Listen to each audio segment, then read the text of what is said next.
जय गुरुदेव। अपना साधन। जब मैं गुरु के पास पहुंचा तो कार्तिक का महीना था। जाड़ा प्रारंभ हो रहा था। गुरु महाराज ने दर्शन देते ही मुझे उपदेश दे दिया था। मैंने उनकी आज्ञा लेकर साधन प्रारंभ कर दिया।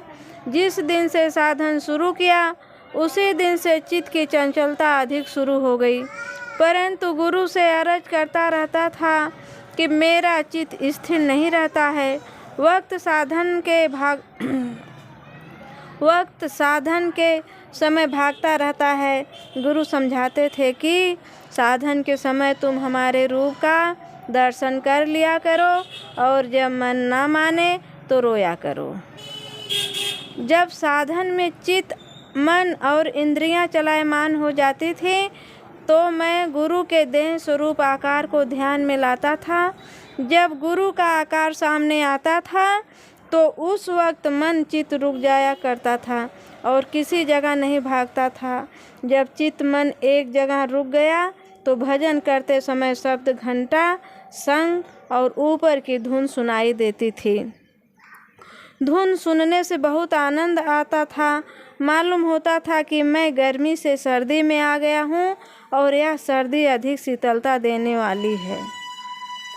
मुझे अनुभव हुआ है, जब इच्छा जगी मालूम हुआ कि घास के घेर में आग लगा दी है और अग्नि प्रचंड धारण कर चुकी है। इसी तरह एक झोंका था, मैं पास ही में था, फिर गुरु के पास पहुँच गया। गुरु ने अंतर्भाव से देखा, उसी तरह समझाया और कहा कि तुम हमारे पास रहो और साधन करो, बाहर मत कहीं जाओ। कुछ दिन बाद यह अंग जो विकारी प्रकट हुआ है खत्म हो जाएगा। गुरु की कृपा लेकर और पास रहकर साधन में लग गया।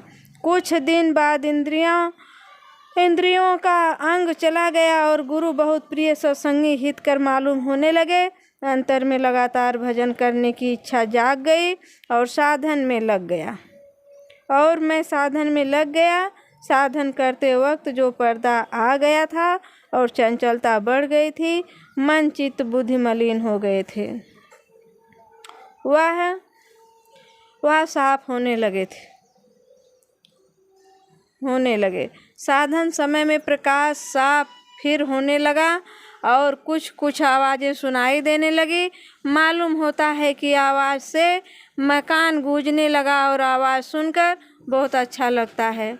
एक दिन मैं एक सत्संगी के यहाँ गया, जो कि थोड़े दिनों से सत्संगी हुआ है। इसके पूर्व में वह सत्संगी मांस शराब अनाचार करता था, परंतु सत्संग में आकर उसने मांस शराब पीना त्याग दिया। अपने घर बुलाकर भाव के सहित भोजन कराया। जैसे ही भोजन किया कि चित्त मन बुद्धि खराब हो गई। अगर गुरु के पास न पहुँचता तो निस्संदेह में बह जाता। गुरु के समीप पहुँचते ही गुरु ने मीठे स्वर से शब्द उच्चारण किए। किसी सत्संगी के यहाँ संकोच में भोजन नहीं करना चाहिए, क्योंकि एकाएक उसके कर्म नष्ट नहीं होते हैं। सत्संग में शरीक किया है, अब उसका इलाज कर्म काटने का होगा। गुरु महाराज ने कहा, आज तुम्हारा मन बहुत खराब है, तुम आंखें बंद करो। जब मैंने गुरु आज्ञा से आंखें बंद की तो मुझे अंधेरा मालूम हुआ और थोड़ी देर बाद मैं भजन पर बैठा तो मालूम हुआ कि शब्द कभी सुना ही नहीं है।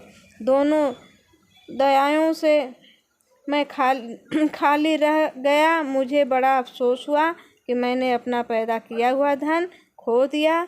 इसी सोच विचार में गुरु के सामने रोने लगा। गुरु ने दुखी अवस्था देखकर कहा कि ऐसी गलती अब मत करना और हर एक किसी के यहाँ भोजन मत करना। तुम यहाँ आओ। मैं गुरु के निकट पहुँचा और अपना सिर चरणों में रख दिया। गुरु महाराज ने अपने हाथों से मुझे उठाया और कहा कि हमारी आँखों की ओर अपनी आँखों से देखो। मैंने अपनी आँखों को गुरु की आँखों के साथ जोड़ दिया और एक टक से गुरु की आँखों की पुतली को देखने लगा। जब मेरा पूरा भाव सहित गुरु की पुतली पर दृष्टि टिक गई तो देखता हूँ कि गोलाकार एक बहुत भारी प्रकाश आ गया, जो कि बहुत बड़े आनंद का अनुभव कराता था। जय गुरुदेव।